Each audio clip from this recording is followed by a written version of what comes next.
Monday catch-up. That's what it is. And my special guests today are kicking goals for women's equality as two of the biggest stars of the Women's AFL League. But the athletic pioneers, Brennan and of the Western Bulldogs, and Melissa Hickey from the Melbourne Demons, they're also making strides in Africa. You girls are everywhere. It's so busy. Good afternoon. Thanks so much for having us.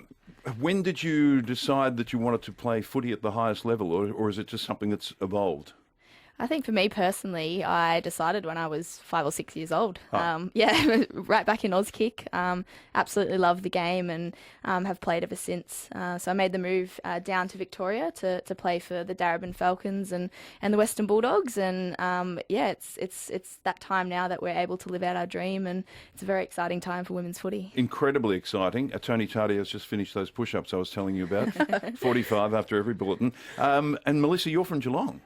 No, from Mildura, actually. Oh, Mildura, okay. Yeah, I've got, I had a family member that used to play for Geelong, so the Red Hickey stand's named after him down in Geelong. Wow. Yeah. This is great pedigree. Yes, definitely. My dad was a good country footballer, so he tells me. And I guess my path to football was a little bit different compared to Katie's, given there wasn't a lot of sort of football for girls up in the country. And it's been a bit more of an evolution. And I finally moved to Melbourne for study and found the league here and have kind of loved it ever since. So if you are living probably still in regional Victoria and you want to play top-level footy, it's not easy to get to sort of be accepted within the local sort of leagues. Yeah, we're finding that that's probably something that's changing. I know that Mildura's had their first ever women's league this year, good. Which was amazing. And, obviously regions like Geelong and Ballarat and Bendigo are a lot more advanced as well. So, yeah, obviously that grassroots football is really important to us and to growing the game. So it's definitely growing. Katie, which part of what position do you play? I'm a centre-half forward. So, like I said, originally from Queensland, and it was a different sort of approach to footy up there, that you've got rugby league and netball and all the other sports to contend with. So I was kind of, one of the only girls playing footy, and it was accepted, but it was just very different. So that was kind of my pathway, and we started the first youth girls competition up there. So I was very fortunate to be able to continue that pathway all the way through since when I had to stop playing with the boys. What age was that? So second year under 14s, I had to stop playing with the boys. They get a little bit more physical and a bit bigger than us girls at that stage. And I think as a 14-year-old, you don't understand why. But in hindsight, I know that it was probably the best thing. So did the family move to Victoria for you, or did you wait till you were 17 or 18 and move down yourself? No, I moved down by myself. My mum was living here at the time, but she's since moved back up to Queensland.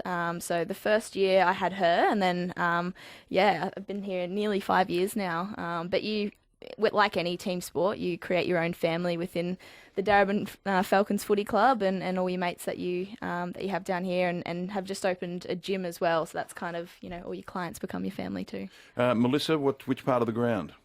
I'm centre-half back, so very much the opposite to Katie. You'll be playing on each other. We will be, yes. Yeah. Good friends, but once you go over that white line. Yes, it's anyone's. And you've just climbed Mount Kilimanjaro. Yeah, we did. So it's been about a month now. It was such a fantastic experience. So it was Action Aid teaming up with Intrepid Travel. We just had an experience of a lifetime. It was certainly the hardest thing that we've individually ever done in our lives, and it certainly stretched the limits for us. But it was awesome to be a part of such, a fantastic foundation and also a great initiative. It's how mentally grueling is it, Melissa, to climb something like that? Especially when it's not your thing. I mean, there are people who just want to climb mountains and that's what they do, but it must be a strange and very challenging feeling. Yeah, definitely. The night that we did the summit, we sort of started climbing at midnight, and we climbed, I think it's 8 hours to get to the peak. And if it definitely weren't for my my guide from Intrepid Travel, I definitely wouldn't have got up the mountain. So their support was amazing. And it's just, I guess it's you're tired. The altitude starts to kick in as well, and the conditions, it was pretty cold up there as well, but I think it was just one foot in front of the other. That's what I kept telling myself. So when you finally made that peak, was there a feeling of, I've done it? Well, it was a strange sort of feeling, because you would make the first little peak, but then you had to walk along the ridge of the mountain or the rock. So that was an extra 3 or 4 hours. And once you initially get over the peak or get over the rock, you kind of look around, and that's when the sunset comes up, and it's a really beautiful experience. And we were I was very emotional. I was crying, and it was, you exerted so much, and you're around, these African women who have achieved it as well. And it was such a beautiful moment. And then they tell you, we can't sit down, we can't go to sleep, because you're very sleepy at that stage because of the altitude. We've got to keep walking for another 3 hours, and you're just like, are you serious? Oh boy. But it was, well worth it. Beautiful scenery up there. There's amazing glaciers, and it kind of feels like you're on the moon up there. It was How dangerous is it? Is there any danger along the way? I think obviously the altitude can affect people differently, but I mean, we had all faith in our guides that they've had training and being able to identify the symptoms that mean we did see a couple of people getting taken down quite quickly. So I mean, people do die from doing it, so there are some risks. It'd be shocking to almost get to the top and then not quite make it and be rushed down the hill. Yes. I think with our competitive nature, we were never going to not make it. There was times where we had to lean on each other, and like Melissa said, lean on the guides, who were absolutely incredible. We had Walter. He was he'd be good. Oh, he was unreal. He'd be great. So we had, he was... And the other one was Denis, wasn't it? Yeah, he was, yeah. How did you know?